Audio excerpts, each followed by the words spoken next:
नमस्कार मित्रों, मैं आचार्य शंकर ठाकुर आप सबको अपने YouTube चैनल पर आत्मा की सूक्ष्म गहराइयों से मित्रों स्वागत करते हैं। मित्रों, आज हम आपको बताएंगे कि 1 अक्टूबर 2023 को बुध देव यानी कि ग्रहों का राजकुमार अपने घर में प्रवेश करने वाले हैं, यानी कि कन्या राशि में अपने मूल त्रिकोण राशि में प्रवेश करने वाले हैं।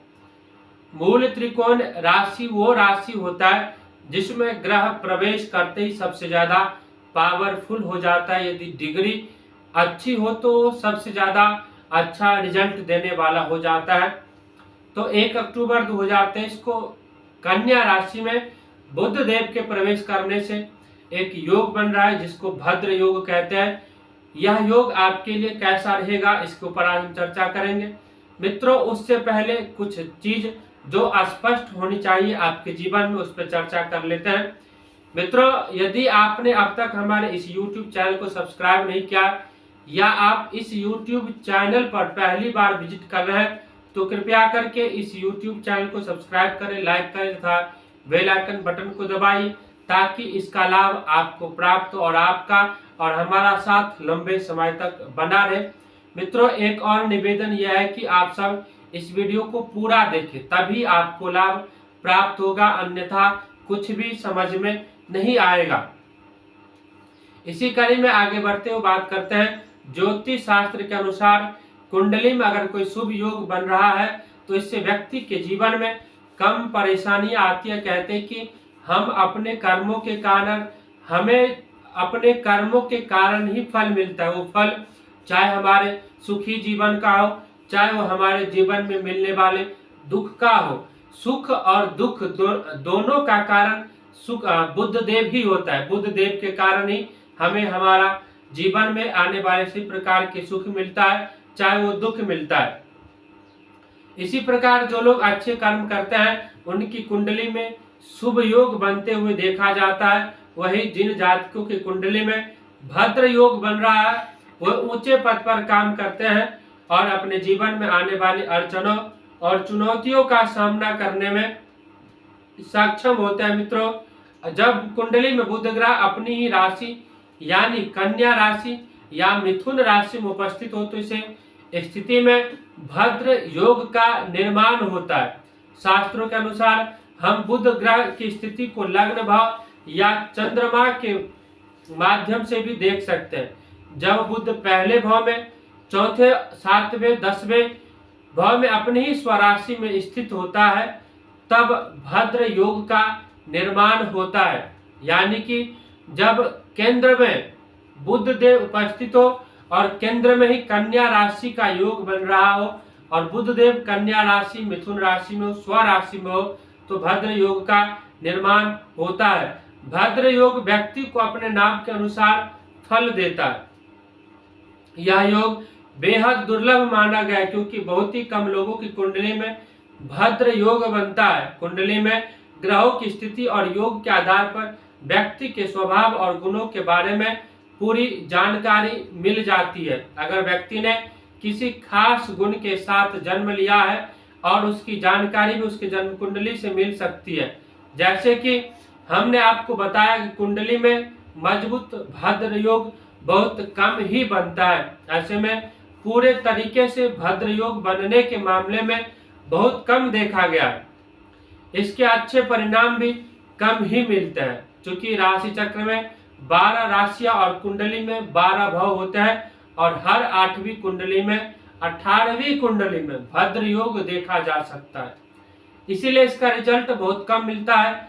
बुध कन्या या मिथुन राशि के पहले भाव में होने पर ही भद्र योग का निर्माण होता है। वही अगर बुध अशुभ स्थान में होता है तो भद्र योग नहीं बन पाता है। अगर मिथुन या कन्या राशि में अशुभ या नीच का बुध ऊपर बताए गए चारों भावों में से किसी भी एक भाव मौजूद हो तो व्यक्ति की कुंडली में दोष उत्पन्न कर सकता है और उसे अपने जीवन में कई तरह की परेशानियों का सामना करना पड़ सकता है। ऐसा इसीलिए होता है क्योंकि सिर्फ शुभ ग्रह ही शुभ योग बनाते हैं। अशुभ ग्रह व्यक्ति को लाभ मिलने की संभावना बेहद कम कर देता है। लेकिन अगर कुंडली में लाभ की स्थिति बनी हुई है तो अशुभ ग्रह भी उन्हें कुछ समय के लिए लाभ दे देता है मित्रों। भद्र योग से इन राशियों को लाभ मिलेगा। इनमें से जो सबसे पहला राशि है वह मिथुन राशि है। मिथुन राशि के चौथे भाव में भद्र योग बन रहा है और कन्या राशि में बुध के गोचर करने से इनके आकर्षण में वृद्धि होगी। ये सहज और मिलनसार होते हैं। ये अपने हर काम को पूरे मन से करते हैं और काफी बुद्धिमान होते हैं। ये करियर के क्षेत्र में कुछ बड़ा करने की क्षमता रखते हैं। इस गोचर के शुभ प्रभाव से अपने करियर में बेहतर प्रदर्शन कर पाएंगे। वही व्यापारियों को भी समय बड़ा मुनाफा कमाने का मौका मिलेगा। आपके घर पर कोई शुभ कार्यक्रम आयोजित हो सकता है मित्रों। बुध की आपके 10वें भाव पर दृष्टि पड़ रही है, जिससे कैरियर में बहुत तेजी से प्रगति होने की संभावना है। जो दूसरी राशि है वो कन्या राशि है। कन्या राशि के जातकों के लिए योग बेहद ही उत्तम योग बन रहा है। उनके लग्न भाव में ही बन रहा है, यानी कि प्रथम घर में ही यह भद्र योग बनेगा। बुध कन्या राशि में गोचर करने पर इस राशि के जातकों की विश्लेषणात्मक और तार्किक क्षमता बेहतर होगी। वही कन्या राशि के व्यापारी अपने बिजनेस को बढ़ाने में सफल होंगे। इस गोचर के दौरान आप अपने व्यापार में ऐसी कई योजनाओं पर काम करने वाले हैं जिनकी मदद से आपको अच्छा मुनाफा कमाने का मौका मिलने वाला है। स्टॉक मार्केट में काम करने वाले लोगों को भी इस गोचर के दौरान लाभ होने की संभावना है। अगर आप एथलीट हैं, आपकी कुंडली में बुध शुभ स्थान में बैठा है, तो आपके कैरियर के लिए यह समय बेहद ज्यादा फलदायी साबित होने वाला है मित्रों। इसी कार्य में जो तीसरा राशि है वो धनु राशि है। कन्या राशि में गोचर करने और भद्र योग बनने के दौरान धनु राशि के 10वें भाव में बुध देव मौजूद रहेंगे। यह समय अभिनेता, कलाकारों, खिलाड़ियों तथा व्यापारियों के लिए भी बहुत अच्छा रहने वाला है। आप अंतर्राष्ट्रीय स्तर खूब पैसा और नाम कमाएंगे। अगर आपकी कुंडली में बृहस्पति देव शुभ स्थान में बैठे हैं और कुंडली में कोई अन्य योग भी बन रहा है, तो आपको अपने कैरियर में खूब नाम कमाने का मौका मिलेगा। मित्रों, अब बात करते हैं ज्योतिषीय उपाय की। जब भद्र योग बन रहा हो तो कौन सी उपाय करनी चाहिए? आप भगवान गणेश की उपासना करें और उन्हें दूर्वा, घास और देसी घी से बने लड्डू चढ़ाएं। बुध ग्रह को प्रसन्न करने के लिए हवन करें। अपने परिवार की महिलाओं को कपड़े और हरे रंग की चूड़ियां उपहार में दे सकते हैं मित्रों।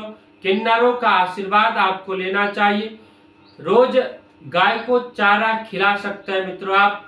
और बुध देव का जो पौराणिक मंत्र है ओम ब्राह्म ब्रीम ब्रह्मसा बुद्धाय नमः, इस मंत्र का भी आप जाप कर सकते हैं। पक्षियों, खासतौर पर कबूतर और तोते की भींग हुई मूंग की दाल खिलाना चाहिए आपको। अपने घर या ऑफिस में बुध देव की यंत्र स्थापित कर सकते हैं और रोज उसकी पूजा कर सकते हैं मित्रों, हम उम्मीद करते हैं कि यह एपिसोड आपको पसंद आया हो और काफी अच्छा लगा हो।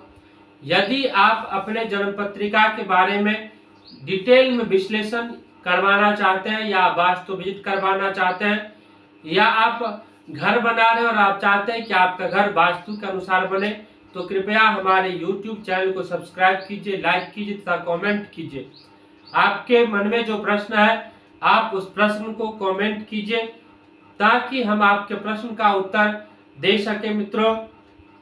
यदि आप नग और किसी प्रकार के पूजा पाठ रत्न खरीदना चाहते तो हमारे संस्थान में विशेष छूट पे आपको मिल जाएगा। यंत्र मिल जाएगा, पिरामिड मिल जाएगा मित्रों। इसी कड़ी के साथ कि आप सबको यह एपिसोड बेहद पसंद आया हो, आप लोगों से विदा लेता हूं। तब तक के लिए नमस्कार।